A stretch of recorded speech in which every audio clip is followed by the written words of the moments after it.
સંસ્કૃતિ સંસ્કૃતિ સંસ્કૃતિ પતી ગયું, બધું પતી ગયું. આપણો પ્લાન ફેલ થઈ ગયો. પ્લાન? શું પ્લાન? શેનો પ્લાન? શું સંસ્કૃતિ તું ભૂલી જાય છે? ઐશ્વર્યાને રોકવાની હતી ને. હા તો શું થયું? ઐશ્વર્યા એના રૂમમાં તૈયાર થાય છે. મેં એને પૂછ્યું તો મને ડોળા કાઢવા લાગી અને મને કે તને કેમ યાદ નથી? કીધું તો હતું કે આપણે જવાનું છે. એ છે ને કોર્ટમાં જવા માટે નીકળી રહી છે. આપણે એને રોકવી પડશે. નંગર, એક કામ કર, તું તૈયાર થઈને એની સાથે જા. પણ સંસ્કૃતિ, હું કંઈક વિચારું છું, જસ્ટ ટ્રસ્ટ મી.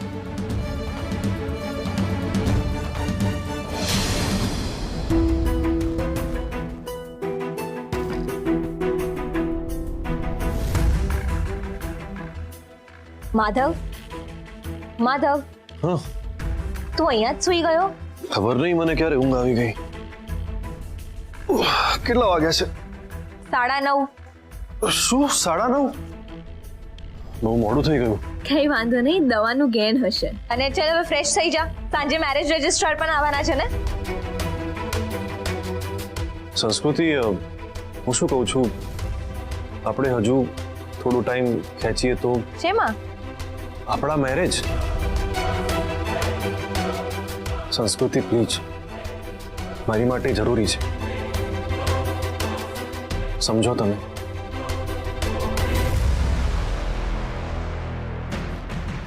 અરે ઐશ્વર્યા, સાંભળ ને, તું મારી સાથે ગૌશાળા આવીશ? હા ઐશ્વર્યા, તું સંસ્કૃતિ સાથે ગૌશાળા જા.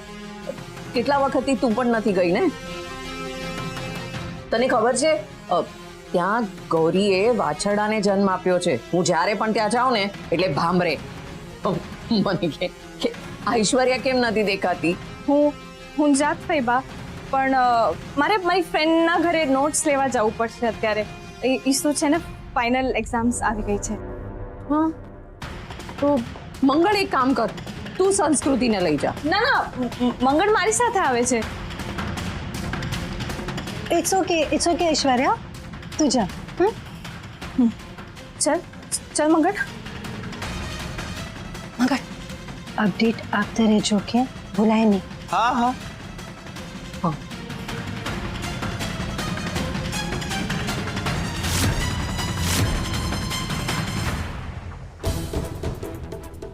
ઐશ્વર્યા, હજી કહું છું એકવાર વિચારી લે. તો 2 વાર વિચાર, 3 વાર વિચાર, 4 વાર વિચાર. બાને, દાદીને, ગુરુ કાકાને આ તારા સિવિલ મેરેજની ખબર પડશે તો એમને કેવો આઘાત લાગશે. અરે આવું સ્ટેપ લેવાનું કઈ કારણ હોય તો સમજાય, પણ ગુરુ કાકાએ તો તને લગ્નની હા પાડેલી છે, છતાં પણ તું આ સ્ટેપ શું કામ લે છે? હજી કહું છું ઐશ્વર્યા, ચાલ અંદર.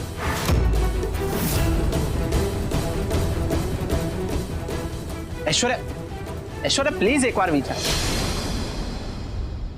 સંસ્કૃતિ, હું શું કહું છું, હવે આપણે ઘરના બધાને કહી દઈએ કે ઐશ્વર્યા લગ્ન કરવા ગઈ છે. એની જરૂર નથી ફૈબા. હું કહું છું ને, મારું મન કહે છે કે તારું મન ગયું તેલ પીવા. તું જો તો ખરી, છોકરી ઘરની બહાર સિવિલ મેરેજ કરવા નીકળી ગઈ અને હજી પણ તારું મન કહે છે, તારું મન કહે છે. હા, કાલે ગુરુ મામાની વાત સાંભળ્યા પછી ઐશ્વર્યાના મનમાં, ઐશ્વર્યાની આંખમાં જે વાત હતી ને, એ હું જોઈ શકી છું ફૈબા. તું જે જોઈ શકી છે એનાથી શું થશે? હા, ઐશ્વર્યાના લગ્ન અટકી જશે. હા ફૈબા, હું કહું છું ને, તમે જોજો, ઐશ્વર્યા આ મેરેજ માટે તૈયાર નહીં થાય. ધૂળને ઢેફા, હું તારી વાત નથી સાંભળવાની. હું હમણાં ને હમણાં મંગળને ફોન કરું છું.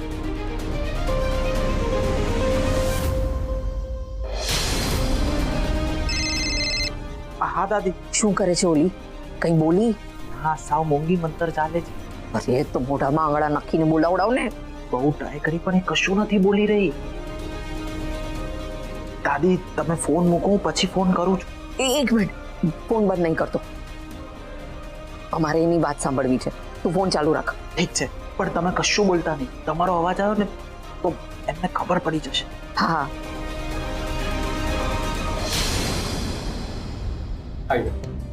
આપણે નીકળીએ.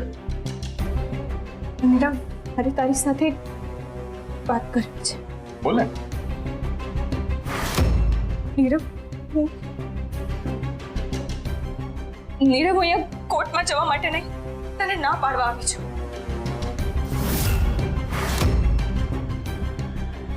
હર્ષ, હવે મને આશરો થયો. તમારી અવાજ છે. શું થયું ઐશ્વર્યા? કાલ સુધી તો લગ્ન માટે તું રેડી હતી અને અચાનક સંસ્કૃતિએ કંઈ કહ્યું? ના નીરવ, કોઈ સાથે કોઈ વાત નથી કરી. ઓ નીરવ,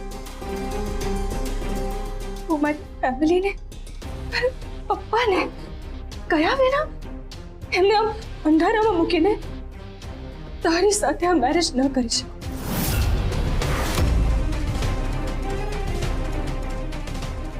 નીરવ, તને નથી ખબર મારા પપ્પાએ મારા લગ્ન માટે કેટલા સપના જોયા છે. ને જો હું તારી સાથે આમ ભાગીને મેરેજ કરીશ તો મારા પપ્પાના બધા સપના તૂટી જશે. નીરવ, એમની બદનામી થશે અલગ.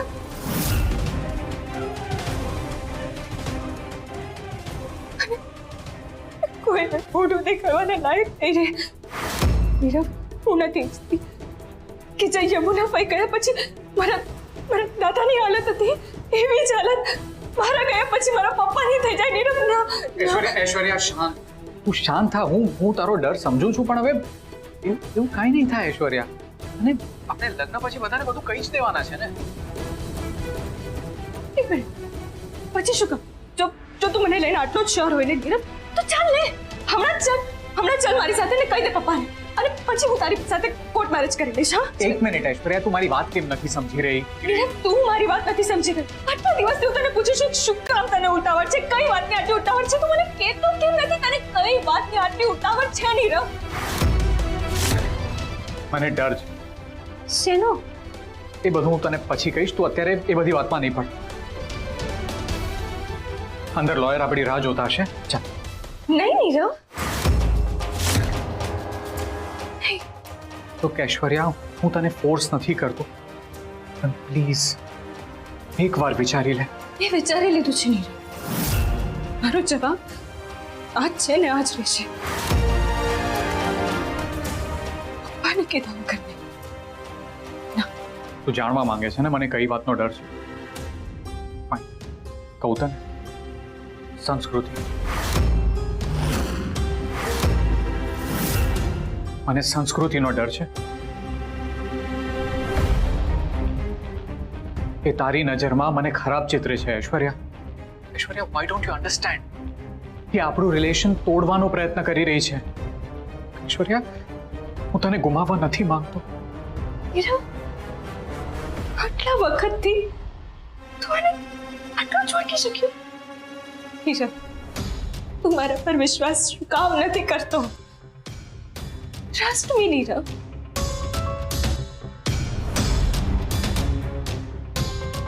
સાચા સંબંધો ક્યારેય કોઈની ખોટી ચડામણીથી ન તૂટે. નીરવ, આઈ એમ સોરી. બાદત્યા નહીં.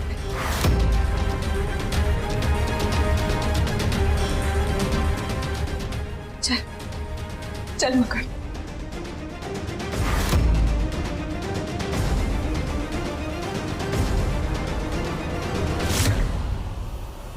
આખો પ્લાન બગાડી નાખ્યો. કાલ સુધી ઐશ્વર્યા તૈયાર હતી અને અત્યારે ખબર નહીં કોણે એના મગજમાં ભૂસું ભર્યું છે.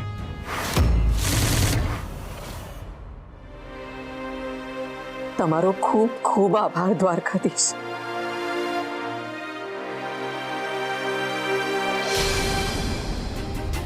સર, માધવને થોડો સમય જોઈએ છે. કેમ? એને લગ્ન પહેલા બ્યુટી ટ્રીટમેન્ટ કરાવવાનું છે? ના સર, તમે સમજો તો ખરા પણ એની વાત. એટલે માધવની વાત ખોટી નથી. એ મનથી પહેલા એક દિશામાં જવા માંગે છે ને હોત તો મેં પણ આ જ કર્યું હોત. એમ? તને ખબર છે એની જગ્યા પર જો તું હોત તો તું આ દુનિયામાં જ ન હોત. અને બીજી વાત, તને પૈસા હું તારી માટે આપું છું, માધવની વકાલત મારી સામે આવીને કરવા નહીં. એટલે મારું કીધેલું કામ થવું જોઈએ એટલે થવું જ જોઈએ. પણ સર તમે સમજો તો ખરા, એની ઈચ્છા ન હોય તો એની પર દબાણ કેવી રીતે મૂકું?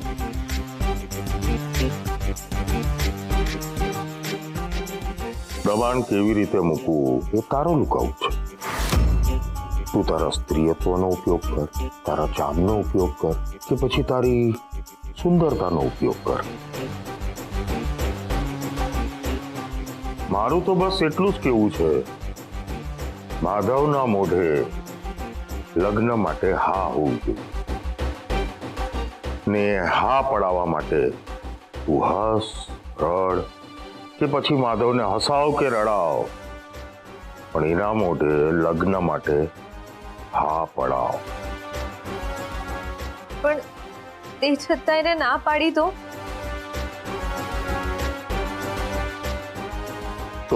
નહીં કિમજી? Yes sir. કેન્સર હોસ્પિટલના આઈસીયુ વોર્ડમાં કોણ છે? આની મમ્મી સર. હા, કૃતિ, તને ખબર છે આઈસીયુ નું દિવસનું ભાડું 40,000 રૂપિયા છે, અને કીમોના તો અલગ જ. આ બધા પૈસા કોણ ભરે છે કિમજી? તમે સર. નહીં, હવે હું પૈસા ભરવાનું બંધ કરું તો તું એક કામ કર, હોસ્પિટલમાં જા અને તારા મમ્મીને હંમેશ માટે બાય કહે આવ. કરવું છે એવું? નહીં ને? તો મારી એક વસ્તુ કાન ખોલીને સાંભળી લે. સંસ્કૃતિ માધવને એકવાર મળી ચૂકી છે. જો બીજી વાર મળી તો માધવના જીવનમાંથી તું આઉટ. અને એવું થયું તો તારી મમ્મી આ દુનિયામાંથી આઉટ. એટલે સંસ્કૃતિ માધવને મળે એ પેલા મારું અને તારું બંનેનું કામ થઈ જવું જોઈએ. કરવું છે એવું? હા, હું તૈયાર છું. ગુડ કર. કિમજી, યસ સર. જરા હોસ્પિટલમાં જઈને કૃતિના મમ્મીને મળી આવો તો ખરા. તમે કીધું ને, થઈ જશે. ગુડ.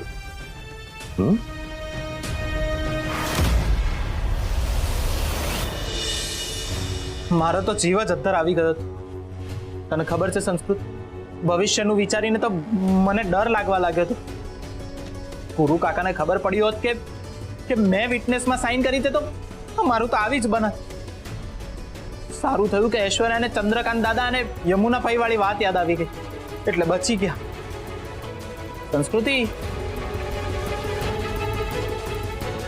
એ સંસ્કૃતિ, ઐશ્વર્યાએ બરાબર કર્યું ને? હા હા મંગળ. તારા મનમાં કંઈક બીજું ચાલે છે. માધવ, મંગળ તને ખબર છે કાલે મને મંદિરમાં મળ્યા. શું વાત કરે છે? હા, ને મળ્યા પછી હું કન્ફર્મ રીતે કહી શકું છું કે કેશવ અને માધવ વચ્ચે કંઈક તો કનેક્શન છે. મંગળ, મને સતત એવું લાગે છે કે મારા સવાલોના જવાબ જો કોઈ આપી શકે ને, એ ખાલી ને ખાલી માધવ છે.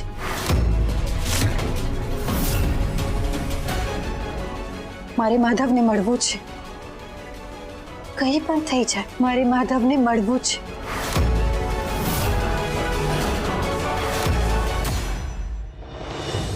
જો કૃતિ, મારો પ્લાન એકદમ ક્લિયર છે, જેના પછી તને પણ મારી પાસેથી ફટાફટ છુટકારો મળી જશે. હું કંઈ સમજી નહીં સર. સમજાવું ને, હું છું ને, હંમેશાની જેમ સમજાવીશ તને. તારા ને માધવના લગ્ન થશે, બરાબર? તારા ને માધવના લગ્ન ક્યારે થશે? ક્યારે થશે? આજે. અરે એકવાર તારા ને માધવના લગ્ન થશે, એના પછી એની પત્ની બની જઈશ તું. ને એકવાર તું પત્ની બની ગઈ માધવની, એના પછી માધવની તમામ જાયદાદ, મિલકત, પૈસાની લીગલી અડધી વારસદાર થઈ જઈશ તું.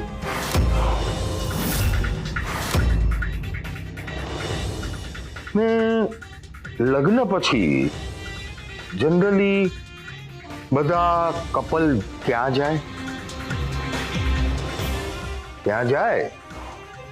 હનીમૂન. કરેક્ટ.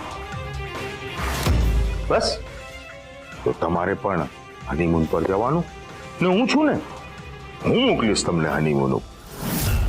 બસ એકવાર તમે હનીમૂન ઉપર જાઓ એટલે માધવનો અધ્યાય પૂરો. પૂરો એટલે?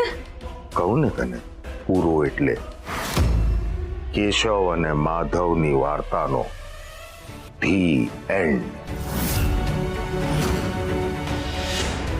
કેશવ તો એમ પણ આ દુનિયામાં નથી, અને હનીમૂન ઉપર માધવને રસ્તામાંથી હટાવી દે,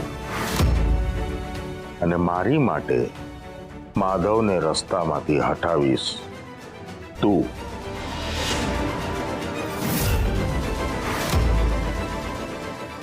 ને એકવાર માધવ રસ્તામાંથી હટી ગયો એટલે એની તમામ જાયદાદ, મિલકત, પૈસા, પ્રોપર્ટી એની પત્ની તરીકે કાયદેસર તારા નામે થઈ જશે. તારા નામે થઈ જાય એના પછી તું બધું મારા નામે જ કરી દઈશ, નહીં?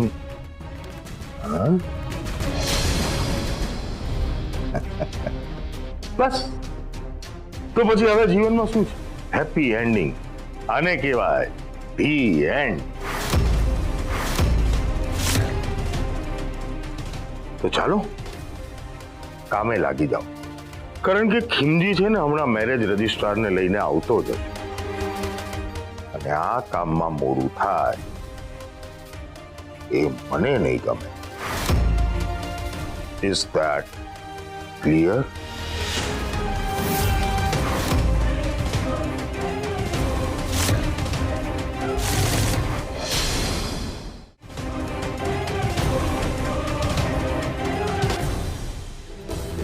સંસ્કૃતિ, સંસ્કૃતિ, જલ્દી શાબાશી આપ. કેમ, શું થયું? મેં માધવના ઘરનું એડ્રેસ શોધી લીધું છે. વોટ મંગલ? કેવી રીતે? સોશિયલ મીડિયા પરથી થોડા ખાકા ખોળા કરે કે એનું એડ્રેસ મળી ગયું. ને આમ પણ ગુજરાતમાં માધવ આચાર્યને કોણ નથી ઓળખતું? માધવ, મારું એક જ સપનું હતું ને એક જ ઈચ્છા હતી કે હું તને પામું. તે જ્યારે તારો એક્સિડન્ટ થયો ને, તે હું અડધી મરી ગઈ હતી, પણ ભગવાને મારી વાત સાંભળી ને તને બચાવીને મારી બાકીની જિંદગી સુધારી દીધી. સંસ્કૃતિ, મારી વાત તો સાંભળો. ના, આજે તું મારી વાત સાંભળ. ભગવાને તને બચાવીને તને નહીં, પણ મને નવું જીવન આપ્યું છે.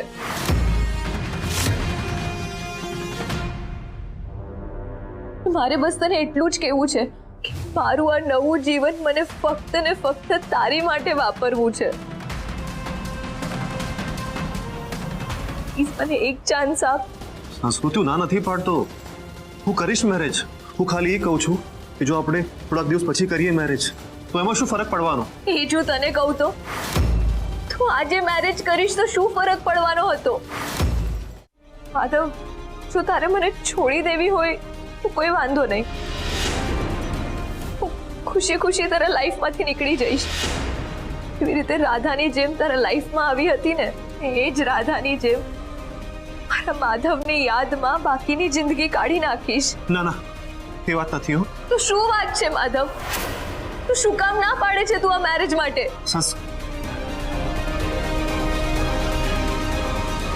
ઠીક છે, તો હું આજે સિવિલ મેરેજ કરવા માટે તૈયાર છું.